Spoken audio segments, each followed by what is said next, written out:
One of the key problems that every gallery owner and even artists are a bit, worried about is, the size of demand, especially for affordable art. How to make, people demand art and, make them be surrounded with art. I mean, I'm talking about affordable things for, for people who can enjoy and, may decide to buy art. I mean, at what stage this feeling could be developed? I mean, at the primary school, what kind of education we need, for example, for that? Yes, you mentioned primary school. I think that's exactly where it starts, because every child enjoys drawing and painting and doing artworks. And then you have to try and maintain that interest and bringing children to museums and in a playful way, in a fun way, so that that interest, stays with them and doesn't leave them at a certain stage.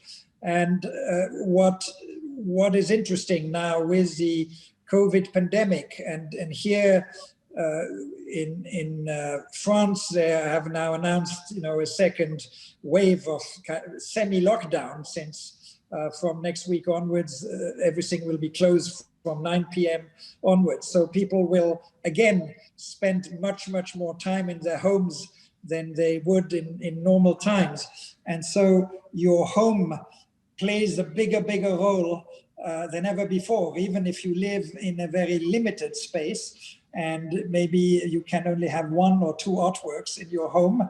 You want to have something that you enjoy looking at on a daily basis, or also the way you install your home, what kind of furniture, what kind of design you have, and all of that, I think has taken on an added significance to what it had before, simply because you spend so much more time in those surroundings.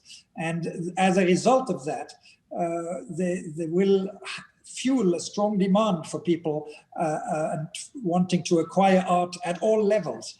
It's not just at the top of the pyramid, which we were speaking of at the beginning of this question time, but I think at all levels. And we see that in times of real hardship, when people are struggling to make ends meet and struggling to know, how will they make it through the next few months and all of that, despite the difficulties that the vast majority of people are experiencing today. And let's not forget that we in the art world are a very privileged segment in a way so far in it all. But what we have seen is that the interest or the desire for art has not diminished in any way.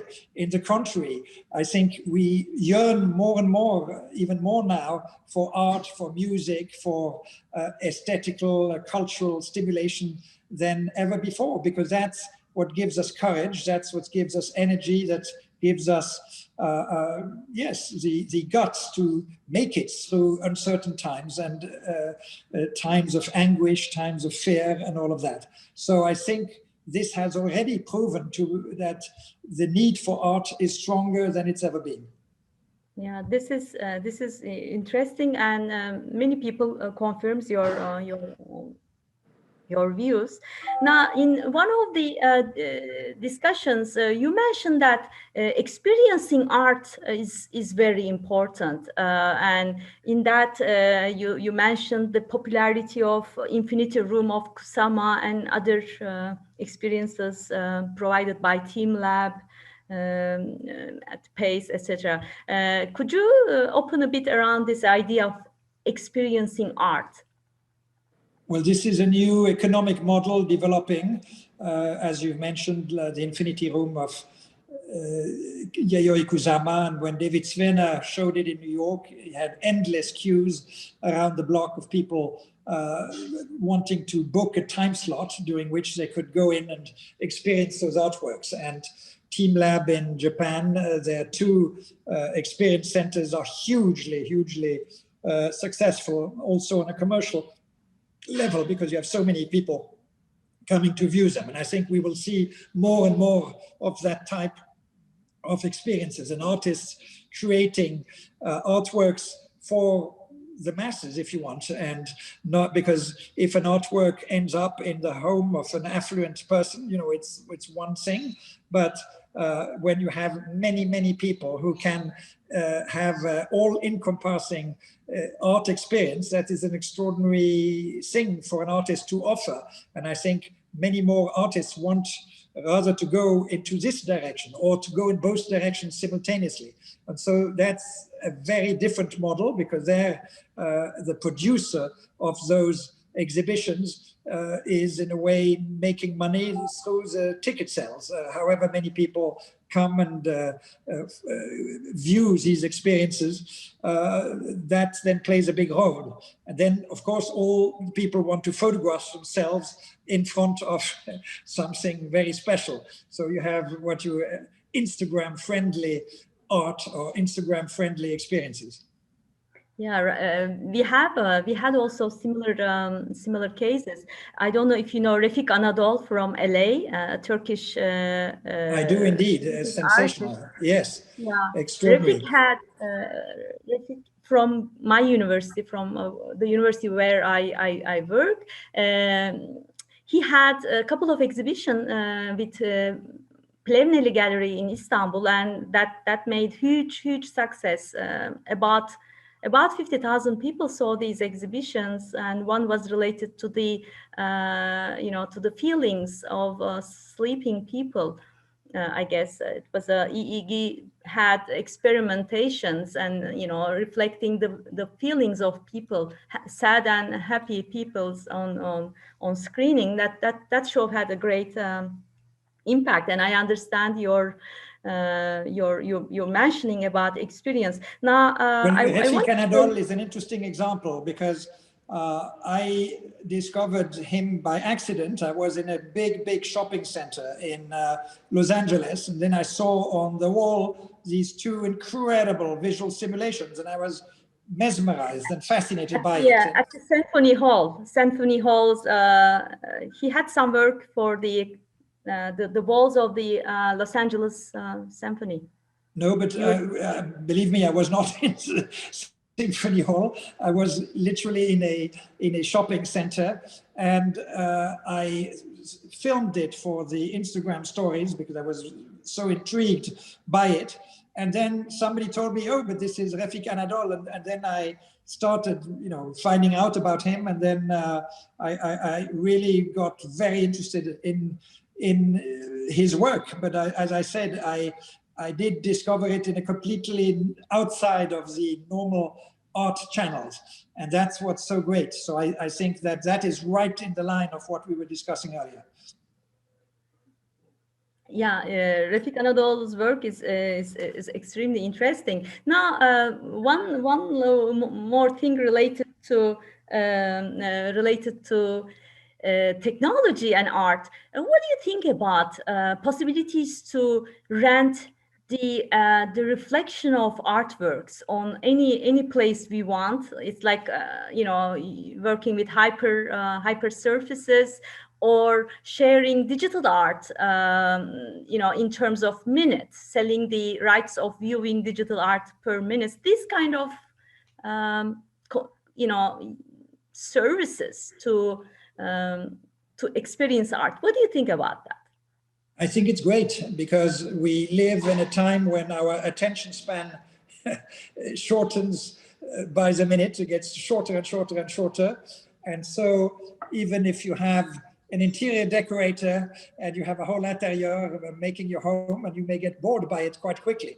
So you could, for instance, have one room which is entirely white with a kind of plain furniture and objects, and then you have somebody like TeamLab coming to, and you buy some programs of TeamLab, and so one night you invite your friends and you have a 18th century Baroque experience. One night you invite your friends and you have a kind of a Stanley Kubrick 21st century science fiction experience. So,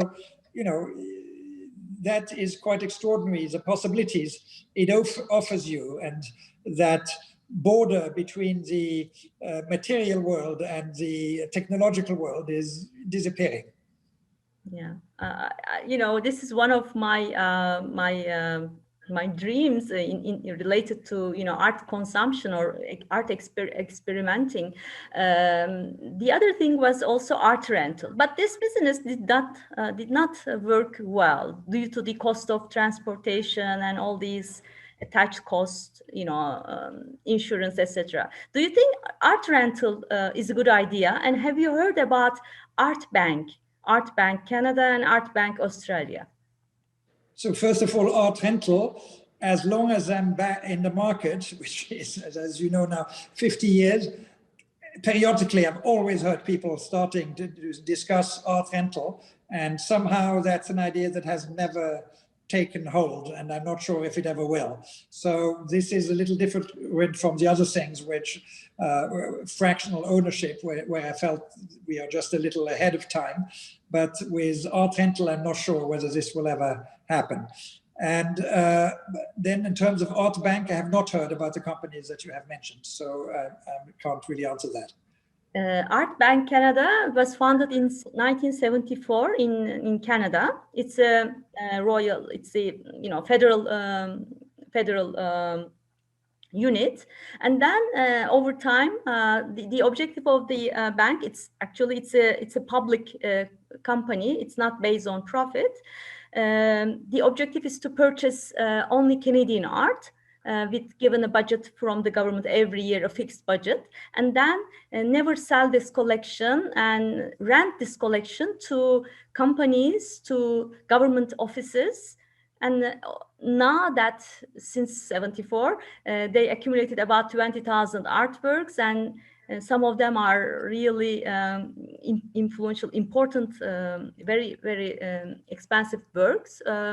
So they rent them on, minimum 6 months to longer.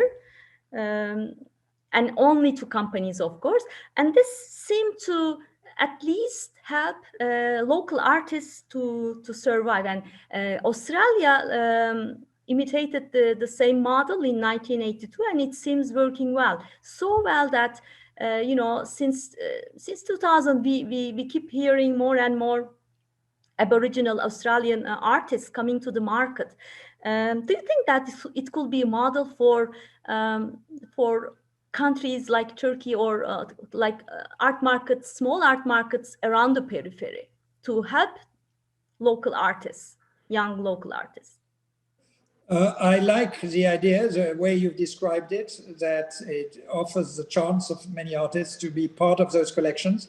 I would be very interested to see, what art and what is the best art that the Canadian project you mentioned has bought over the years, and to know what is the percentage of then truly good art that comes out of it. But it is a very interesting concept. One other concept is, which America has had for a long time, which is called Art in Embassies program. And so they offer collectors the chance of lending their artworks to American embassies around the world. And in a previous life, when I was curator of the Thyssen-Bornemisza collection, Baron Thyssen-Bornemisza was possibly the biggest collector in the 1970s and 80s. And he lent a lot of his artworks to that program. So I remember as curator, I had to visit all these embassies around the world and to check on the paintings. And when, for instance, Mr. Gorbachev and Mr. Reagan met for a summit meeting in Geneva, the paintings in the background were American landscape paintings belonging to Baron Thyssen.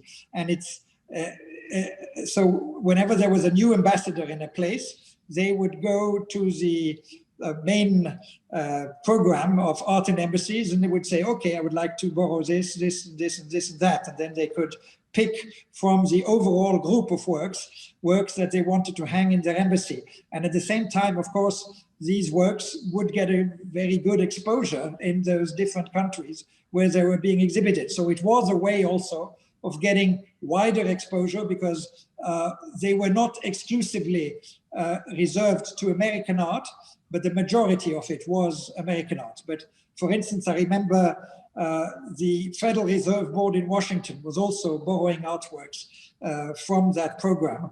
And in the collection of the Thyssen collections, there was a beautiful work by Natalia Goncharova, the Russian avant-garde artist. And that was hanging in the private office of Mr.